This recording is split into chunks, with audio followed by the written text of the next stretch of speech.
ಈ ಕ್ಷಣದ ಎಕ್ಸ್ಕ್ಲೂಸಿವ್ ಸುದ್ದಿ ಅಂದ್ರೆ ಬಳ್ಳಾರಿಯ ಬೆಂಕಿಯ ಸ್ಟೋರಿಯನ್ನ ನಿಮ್ಮ ಮುಂದೆ ಇಡ್ತಾ ಇದೀವಿ. ಕಾರಣ ಇಷ್ಟು ದಿನಗಳ ಕಾಲ ಜನಾರ್ದನ ರೆಡ್ಡಿ ವರ್ಸಸ್ ನಾರಾ ಭರತ್ ರೆಡ್ಡಿ ಎನ್ನುವಂತಹ ಪರಿಸ್ಥಿತಿ ಇತ್ತು. ಕಾರಣ ಒಂದು ಬ್ಯಾನರ್ ಕಟ್ಟುವ ವಿಚಾರಕ್ಕೆ ಸಂಬಂಧಪಟ್ಟಂತೆ ಇಷ್ಟೆಲ್ಲ ದಂಗಲಾಗೋಯ್ತು, ಒಬ್ಬನ ಜೀವ ಹೋಗೋ ಮಟ್ಟಿಗೆ. ಇಲ್ಲಿಗೆ ಎಲ್ಲವೂ ಕೂಡ ಶಾಂತ ಸ್ವರೂಪ ಪಡೆದುಕೊಂಡಿದೆಯಾ ಬಳ್ಳಾರಿ ಭಾಗ ಅಂತ ಪ್ರಶ್ನೆ ಮಾಡಿದ್ರೆ ಇಲ್ಲ ಇಲ್ಲ, ಇನ್ನೂ ಕೂಡ ಬೆಂಕಿ ಹೊತ್ತಿ ಉರಿತಾ ಇದೆ ಅನ್ನೋ ರೀತಿಯಲ್ಲಿ ನಿನ್ನೆ ಜನಾರ್ದನ ರೆಡ್ಡಿ ಅವರಿಗೆ ಸೇರಿರುವಂತಹ ಒಂದು ಮಾಡೆಲ್ ಹೌಸ್ಗೆ ಬೆಂಕಿ ಇಟ್ಟಿದ್ದಾರೆ ಕಿರಾತಕರು.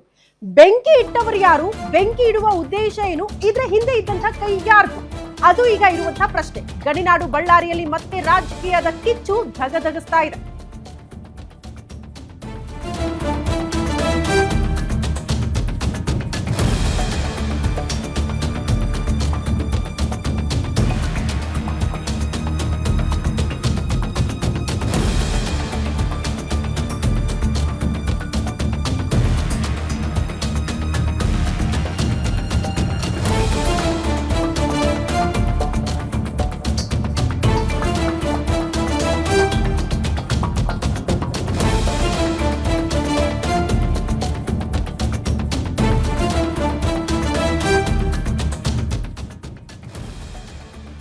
ಗಡಿನಾಡು ಬಳ್ಳಾರಿಯಲ್ಲಿ ಮತ್ತೆ ರಾಜಕೀಯದ ಕಿಚ್ಚು ಧಗಧಗಿಸ್ತಾ ಇದೆ.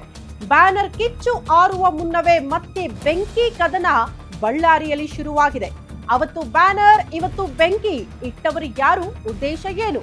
ಕಿಟಕಿ ಬಾಗಿಲು ಮುರಿದು ಬೆಂಕಿ ಇಟ್ಟವರು ಯಾರು ಅನ್ನೋದೇ ಪ್ರಶ್ನೆ. ಪೆಟ್ರೋಲ್ ಹಾಕಿ ಬೆಂಕಿ ಇಡೋದಕ್ಕೆ ಮೊದಲೇ ನಡೆದಿತ್ತಾ ಬೃಹತ್ ಪ್ಲಾನ್? ಅದನ್ನ ನಿನ್ನೆ ಎಕ್ಸಿಕ್ಯೂಟ್ ಮಾಡಿದ್ರ? ಅಧಿವೇಶನ ಮುಗಿಸಿ ಬಳ್ಳಾರಿಗೆ ಹೋದ ರೆಡ್ಡಿಗೆ ಬೆಂಕಿ ಶಾಕ್ ಎದುರಾಗಿದೆ. 2 ಕೋಟಿಗೂ ಅಧಿಕ ಮೌಲ್ಯದ ವಸ್ತುಗಳು ಬೆಂಕಿಗಾಹುತಿಯಾಗಿದೆಯಂತೆ. ಕಾಂಗ್ರೆಸ್ ನಾಯಕರ ಕಡೆಗೆ ಬೆರಳು ತೋರಿಸುತ್ತಿದ್ದಾರೆ ಜನಾರ್ದನ ರೆಡ್ಡಿ. ಗ್ರಾಮೀಣ ಠಾಣೆಗೆ ತೆರಳಿ ದೂರು ನೀಡೋದಕ್ಕೆ ಜನಾರ್ದನ ರೆಡ್ಡಿ ಅವರು ಇವತ್ತು ನಿರ್ಧಾರ ಮಾಡಿದ್ದಾರೆ. ಘಟನೆ ಸಂಬಂಧ ಈಗಾಗಲೇ 8 ಜನರ ಬಂಧನ ಕೂಡ ಆಗಿದೆಯಂತೆ. ಏನ್ ನೋಡ್ತಾ ಇದ್ದೀರಲ್ಲ ದೃಶ್ಯ, ಇದು ಜನಾರ್ದನ ರೆಡ್ಡಿ ಮತ್ತು ಶ್ರೀರಾಮುಲು ಅವರು ಜಂಟಿಯಾಗಿ ನಿರ್ಮಾಣ ಮಾಡಿರುವಂತಹ ಲೇಔಟ್ ಅಂದ್ರೆ ನಿಮ್ಗೆ ಅರ್ಥ ಆಗುತ್ತೆ. ಆ ಲೇಔಟ್ ನಲ್ಲಿ ಜನ ಯಾರಾದ್ರೂ ಮುಂದೆ ಬಂದು ಜಾಗ ಕೊಳ್ಳೋದಕ್ಕೆ ಬಂದಾಗ ನೋಡಿ ಸರ್, ಈ ರೀತಿ ಮನೆಗಳನ್ನ ಇಲ್ಲಿ ನಿರ್ಮಾಣ ಮಾಡಬಹುದು, ಇಂತಿಷ್ಟು ಜಾಗ ಇರುತ್ತೆ, ಇದೇ ಮಾಡೆಲ್ ಅಲ್ಲಿ ನೀವು ಕೂಡ ಮನೆಗಳನ್ನ ತಗೊಳ್ಬಹುದು ಅನ್ನೋ ರೀತಿಯಲ್ಲಿ ತೋರಿಸೋದಕ್ಕೆ ನಿರ್ಮಾಣ ಆದಂತ ಮಾಡೆಲ್ ನ ಮನೆ. ಬಟ್ ಅದಕ್ಕೆ ಬೆಂಕಿ ಇಟ್ಬಿಟ್ಟಿದ್ದಾರೆ ಅಂತ ಆದ್ರೆ ಅಲ್ಲಿಗೆ ಇನ್ನೂ ಕೂಡ ರಾಜಕೀಯದ ಕಿಚ್ಚು, ಈ ಸಂಘರ್ಷ ತಣ್ಣಗಾಗಿಲ್ಲ ಅಂತ ಅರ್ಥನಾ? ಆ ಕಾರಣಕ್ಕೆ ಈ ರೀತಿ ಬೆಂಕಿ ಹಚ್ಚೋ ಮೂಲಕ ಆ ಸಂದೇಶವನ್ನ ಕೊಟ್ಬಿಟ್ರ? ಇದು ಪ್ರಶ್ನೆ ಇರೋದು. ಏನಾಗ್ತಾ ಇದೆ ಬಳ್ಳಾರಿಯಲ್ಲಿ? ಬೆಂಕಿ ಅಂತೆ, ಒಬ್ಬ ಅಮಾಯಕನ ಜೀವ ಹೋಗುತ್ತಂತೆ, ಆದ್ರೂ ಕೂಡ ರಾಜಕೀಯ ನಿಲ್ಲಲ್ಲ, ಇನ್ನೂ ಕೂಡ ಮುಂದುವರಿಸ್ತೀವಿ, ಆ ಸಂಘರ್ಷ ಹಿಂಗೆ ಇರುತ್ತೆ ಅಂತ ನೀವು ಯಾವ ಸಂದೇಶ ಕೊಡ್ತಾ ಇದ್ದೀರಿ ಅನ್ನೋದು ಕೂಡ ಪ್ರಶ್ನೆ ಆಗ್ತಾ ಇದೆ. ಯಾರಿಟ್ರು, ಉದ್ದೇಶ ಏನು, ಇದೆಲ್ಲವೂ ಕೂಡ ಪ್ರಶ್ನೆ ಇದೆ ಈ ಕ್ಷಣಕ್ಕೂ. ಆದ್ರೆ ಜನಾರ್ದನ ರೆಡ್ಡಿ ಅವರ ಆರೋಪ ನೇರವಾಗಿ ಕಾಂಗ್ರೆಸ್ ಕಡೆಗೆ, ಕಾಂಗ್ರೆಸ್ನವರೇ ಮಾಡಿದ್ದಾರೆ ಅನ್ನುವಂತ ಗಂಭೀರ ಆರೋಪ ಮತ್ತೊಮ್ಮೆ ಕೇಳೋದಕ್ಕೆ ಸಿಗ್ತಾ ಇದೆ. ಗೊತ್ತಿಲ್ಲ ಕಾಂಗ್ರೆಸ್ನಿಂದ ಈ ವಿಚಾರಕ್ಕೆ ಸಂಬಂಧಪಟ್ಟಂತೆ ಯಾವ ರೀತಿಯ ರಿಯಾಕ್ಷನ್ಗಳು ಸಿಗುತ್ತೆ ಅಂತ. ಒಟ್ನಲ್ಲಿ ಬಳ್ಳಾರಿಯಲ್ಲಿ ಮತ್ತೊಮ್ಮೆ ಈಗ ಬೆಂಕಿ ಹಚ್ಚೋ ಮೂಲಕ ಬೇರೆ ರೀತಿಯ ಆಯಾಮ ಪಡೆದುಕೊಳ್ತಾ ಇದೆ ಅಲ್ಲಿನ ರಾಜಕೀಯ ಅನ್ನೋದು ಬಹಳ ಸ್ಪಷ್ಟ. ಬಳ್ಳಾರಿ ಅಂದ್ರೇನೆ ದೊಡ್ಡ ಮಟ್ಟದ ಪ್ರತಿಷ್ಠೆ ಎಲ್ಲಾ ನಾಯಕರುಗಳಿಗೂ ಕೂಡ. ಅದು ಕೂಡ ಜನಾರ್ದನ ರೆಡ್ಡಿ ಅವರು ಬಳ್ಳಾರಿಗೆ ಬಂದ ಮೇಲೆ ಅವರು ಮತ್ತೆ ಅಲ್ಲಿ ಹಿಡಿತ ಸಾಧಿಸ್ಬಿಟ್ರೆ ಇಂಥ ಪ್ರಶ್ನೆಗಳಿದೆಯಾ? ಆ ಆತಂಕ ಬಹುತೇಕರನ್ನ ಕಾಡ್ತಾ ಇದೆಯಾ? ಹಾಗಾಗಿ ಹೇಗಾದ್ರೂ ಮಾಡಿ ಬಳ್ಳಾರಿಯಿಂದ ಅವ್ರನ್ನ ಕಳಿಸ್ಬೇಕು ಅಂತ ಪ್ರಯತ್ನಗಳಾಗ್ತಾ ಇದೆಯಾ? ಇದು ನಮ್ಮ ಮಾತಲ್ಲ, ಬದಲಾಗಿ ಜನಾರ್ದನ ರೆಡ್ಡಿ ಅವರ ಗಂಭೀರ ಆರೋಪಗಳು. ಹಂಗಾಗಿ ಬಳ್ಳಾರಿ ಮೇಲೆ ಹಿಡಿತ ಸಾಧಿಸೋದಕ್ಕೆ ಜನಾರ್ದನ ರೆಡ್ಡಿ ಅವರು ಮುಂದಾಗ್ತಿದ್ದಾರೆ. ಇಲ್ಲ ಬಳ್ಳಾರಿ ಆಲ್ರೆಡಿ ನಮ್ಮ ಹಿಡಿತದಲ್ಲಿದೆ ಅಂತ ತೋರಿಸೋದಕ್ಕೆ ನಾರಾ ಭರತ್ ರೆಡ್ಡಿ ಅವರು ಕೂಡ ಮುಂದಾಗ್ತಿದ್ದಾರಾ ಅಂತ. ಬಟ್ ಈ ಬೆಂಕಿ ವಿಚಾರದಲ್ಲಿ ಈ ಕ್ಷಣಕ್ಕೂ ಕೂಡ ಯಾರು ಮಾಡಿಸಿದ್ದು, ಯಾಕೆ ಮಾಡಿಸಿದ್ದು, ಉದ್ದೇಶ ಏನು, ಅದ್ರ ಬಗ್ಗೆ ಒಂದು ಕ್ಲಾರಿಟಿ ಸಿಗಬೇಕು. ಆ ನಿಟ್ಟಿನಲ್ಲೇ ಈಗ ಪೊಲೀಸರ ತನಿಖೆ ಕೂಡ ಆಗ್ತಾ ಇದೆ.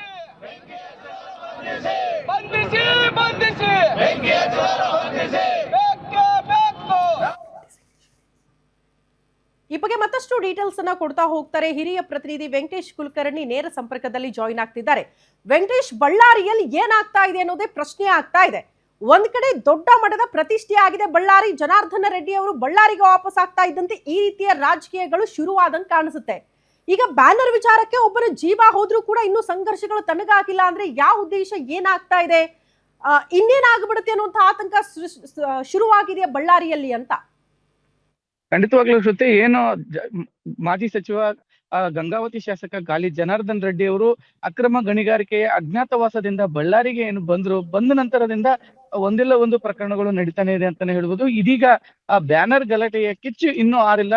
ಸೊ ನಿನ್ನೆ ಸಂಜೆ ನಾನ್ ತೋರಿಸ್ತಾ ಇದ್ದೀನಿ, ಈ G² ಸಿಟಿ ಏನಿದೆ, ಸುಮಾರು ಇದು 200 ಎಕರೆಗಿಂತಲೂ ಹೆಚ್ಚಿರ್ತಕ್ಕಂಥ ಪ್ರದೇಶ. ಈ ಒಂದು ಪ್ರದೇಶದಲ್ಲಿ ನಿನ್ನೆ ಜನಾರ್ದನ ರೆಡ್ಡಿ ಅವರ ಮಾಡೆಲ್ ಹೌಸ್ ಏನಿದೆ, ಮಾಡೆಲ್ ಹೌಸ್ಗೆ ಬೆಂಕಿ ಬಿದ್ದಿರ್ತಕ್ಕಂಥದ್ದು. ಸುಮಾರು 5:30-6 ಗಂಟೆ ಸುಮಾರಿಗೆ ದುಷ್ಕರ್ಮಿಗಳು ಬೆಂಕಿಯನ್ನ ಹಚ್ಚಿರ್ತಕ್ಕಂಥ ಮಾಹಿತಿ ಲಭ್ಯವಾಗಿರ್ತಕ್ಕಂಥದ್ದು. ಸೊ ಈ ನಿಟ್ಟಿನಲ್ಲಿ ಇಲ್ಲಿ ಕೆಲಸ ಮಾಡ್ತಕ್ಕಂಥ ಸೆಕ್ಯೂರಿಟಿಗಳು ಜನಾರ್ದನ್ ರೆಡ್ಡಿ ಅವರ ಆಫೀಸ್ ನಲ್ಲಿ ಕೆಲಸ ಮಾಡೋರಿಗೆ ಮಾಹಿತಿ ಕೊಡ್ತಾರೆ. ಅದಾದ ಬಳಿಕ ಸ್ಥಳಕ್ಕೆ ಸೋಮಶೇಖರ್ ರೆಡ್ಡಿ ಅವರು ಬಂದು ಇಲ್ಲಿ ಏನು ಬೆಂಕಿ ಬಿದ್ದದನ್ನ ನನ್ಸುವಂತ ಕೆಲಸ ಕೂಡ ಆಗುತ್ತೆ. ಅದಾದ ಬಳಿಕ ರಾಯಲ್ ಸರ್ಕಲ್ ನಲ್ಲಿ ಭಾರತೀಯ ಜನತಾ ಪಕ್ಷದ ಕಾರ್ಯಕರ್ತರು ಪ್ರತಿಭಟನೆಯನ್ನ ಮಾಡ್ತಾರೆ.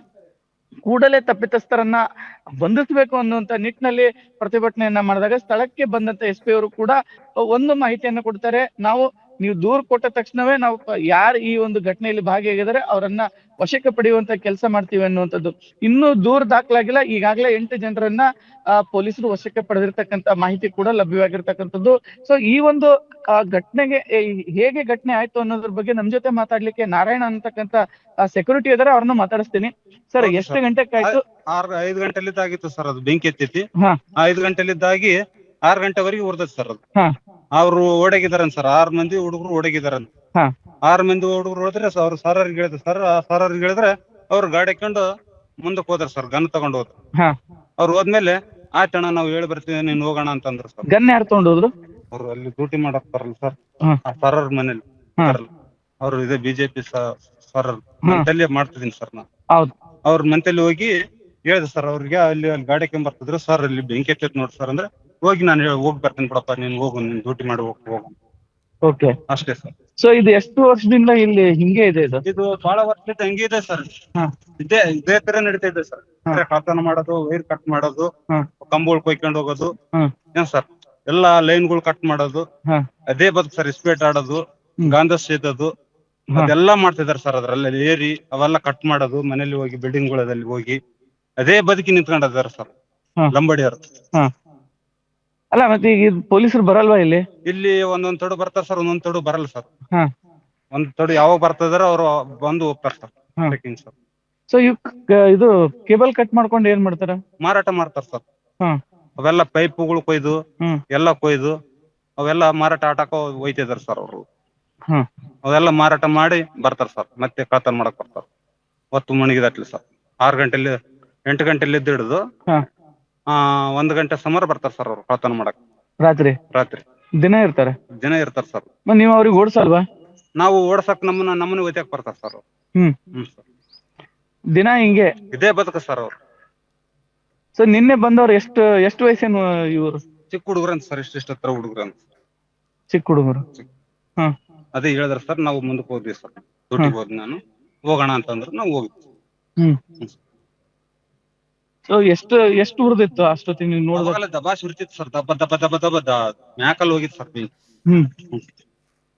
ಸೊ ಅಲ್ಲಿ ಮನೆಗೆ ಏನೇನ್ ಸಾಮಾನ್ ಇದ್ವಾ? ಏನು ನೋಡಿಲ್ಲ ಸರ್, ನಾನು ಹೋಗಿಲ್ಲ ಅಲ್ಲಿಗೆ. ನಾನು ಅಲ್ಲಿಂದ ನೋಡಿದ್ರೆ ಬೆಂಕಿ ಉರಿತಿತ್ತು ನೋಡ್ರಿ ಸರ್ ಅಂದ್ರೆ, ನಾನು ಹೋಗ್ತೀನಿ ಅಣ್ಣ, ನೀನು ಹೋಗ್ಬಿಡು ಡ್ಯೂಟಿಗೆ, ಅಲ್ಲಿ ಹೋಗೋ ಪಾರ್ಗಳು ಬರ್ತಾವ, ಮತ್ತೆ ನಮ್ಮನ್ನ ಬೈತಿರ್ತಾರ ಅಂತ ಸರ್ ನಾನು. ಸೊ ಶ್ರುತಿ, ಇದು ಇಲ್ಲಿನ ಸೆಕ್ಯೂರಿಟಿ ಗಾರ್ಡ್ ಮಾತು. ಸೊ ಈ ಒಂದು ಪ್ರದೇಶ ಏನಿದೆ ಸುಮಾರು 200 ಎಕರೆ ಇರ್ತಕ್ಕಂಥ ಪ್ರದೇಶ. ಈ ಒಂದು ಪ್ರದೇಶದಲ್ಲಿ ಪ್ರತಿನಿತ್ಯವೂ ಈ ಗಾಂಜಾ ಸೇದ್ಲಿಕ್ಕೆ ಮತ್ತೆ ಇಸ್ಪಟ್ ಆಡ್ಲಿಕ್ಕೆ ಸಾಕಷ್ಟು ಹುಡುಗರು ಇಲ್ಲಿ ಬರ್ತಾರೆ ಅನ್ನುವಂತ ಒಂದು ಮಾತನ್ನ ಇಲ್ಲಿ ಸೆಕ್ಯೂರಿಟಿಗಳು ಹೇಳ್ತಕ್ಕಂಥದ್ದು. ಒಟ್ಟಾರೆಯಾಗಿ ಈ ಒಂದು ಘಟನೆ ಏನಿದೆ, ಈ ಘಟನೆ ಇದೀಗ ರಾಜಕೀಯ ತಿರುವನ್ನು ಪಡ್ಕೊಂಡಿರ್ತಕ್ಕಂಥದ್ದು. ನಿನ್ನೆ ಸ್ವತಃ ಸೋಮಶೇಖರ್ ರೆಡ್ಡಿ ಅವರು, ಗಾಲಿ ಜನಾರ್ದನ್ ರೆಡ್ಡಿ ಅವರ ಸಹೋದರ ಸೋಮಶೇಖರ್ ರೆಡ್ಡಿ ಅವರು, ಬಳ್ಳಾರಿಯ ಶಾಸಕ ಏನು ಭರತ್ ರೆಡ್ಡಿ ಅವರು ಇದ್ದಾರೆ, ಭರತ್ ರೆಡ್ಡಿ ಅವರು ಬೆಂಬಲಿಗರೇ ಈ ಒಂದು ಬೆಂಕಿ ಹಚ್ಚುವ ಕೆಲಸ ಮಾಡಿದ್ದಾರೆ. ಈ ಹಿಂದೆ ಕೂಡ ನಾನು ಬೆಂಕಿ ಹಚ್ತೀನಿ ಅಂತ ಹೇಳಿದ್ರು, ಈಗ ಬೆಂಕಿ ಹಚ್ಚಿದ್ದಾರೆ ಅನ್ನುವಂತ ಆರೋಪವನ್ನ ಮಾಡಿರ್ತಕ್ಕಂಥದ್ದು. ಕೂಡಲೇ ಅವರ ಬೆಂಬಲಿಗರನ್ನ ವಶಕ್ಕೆ ಪಡಿಬೇಕು ಅನ್ನುವಂತ ಒತ್ತಾಯವನ್ನ ಈಗಾಗಲೇ ಸೋಮಶೇಖರ್ ರೆಡ್ಡಿ ಅವರು ಮಾಡಿರ್ತಕ್ಕಂಥದ್ದು. ಶ್ರುತಿ. ಓಕೆ ವೆಂಕಟೇಶ್, ಧನ್ಯವಾದಗಳು ತಮ್ಮೆಲ್ಲ ಮಾಹಿತಿಗೆ. ಅನುಮಾನ ಬಂದಿದ್ದಕ್ಕೆ ಕಾರಣ ಏನ್ ಗೊತ್ತಾ? ಯಾಕೆ ನಾರಾ ಭರತ್ ರೆಡ್ಡಿ ಅವರ ಕಡೆಗೆ ಬಟ್ಟು ಮಾಡ್ತಿದ್ದಾರೆ ಅಂದ್ರೆ, ನಡು ರಸ್ತೆಯಲ್ಲೇ ನಿಂತ್ಕೊಂಡು ಬೆಂಕಿ ಹಚ್ಬಿಡ್ತೀವಿ ಅನ್ನುವಂತ ಸ್ಟೇಟ್ಮೆಂಟ್ ಅನ್ನ ಕೊಟ್ಟಿದ್ರು ಅನ್ನೋ ಕಾರಣಕ್ಕೆ ಅವರೇ ಮಾಡಿಸಿರಬಹುದು, ಬೆಂಕಿ ಅವರೇ ಇಟ್ಟಿಸಿರಬಹುದು, ಅಥವಾ ಅವರ ಬೆಂಬಲಿಗರ ಕೃತ್ಯ ಇರಬಹುದು ಅನ್ನುವಂತ ಗಂಭೀರ ಆರೋಪ ಜನಾರ್ದನ ರೆಡ್ಡಿ ಅವರ ಕಡೆಯಿಂದ ಕೇಳೋದಕ್ಕೆ ಸಿಗ್ತಾ ಇದೆ. ಬಟ್ ಪೊಲೀಸರ ತನಿಖೆಯಿಂದಲೇ ಈ ಎಲ್ಲ ಸತ್ಯಾಸತ್ಯತೆ ಬೆಳಕಿಗೆ ಬರಬೇಕು. ಏನಾಗ್ತಾ ಇದೆ ಬಳ್ಳಾರಿಯಲ್ಲಿ, ಯಾವ ರೀತಿಯ ರಾಜಕೀಯ ನಡೀತಾ ಇದೆ ಅನ್ನೋದು ಈ ಕ್ಷಣಕ್ಕೂ ಪ್ರಶ್ನೆ ಇದೆ.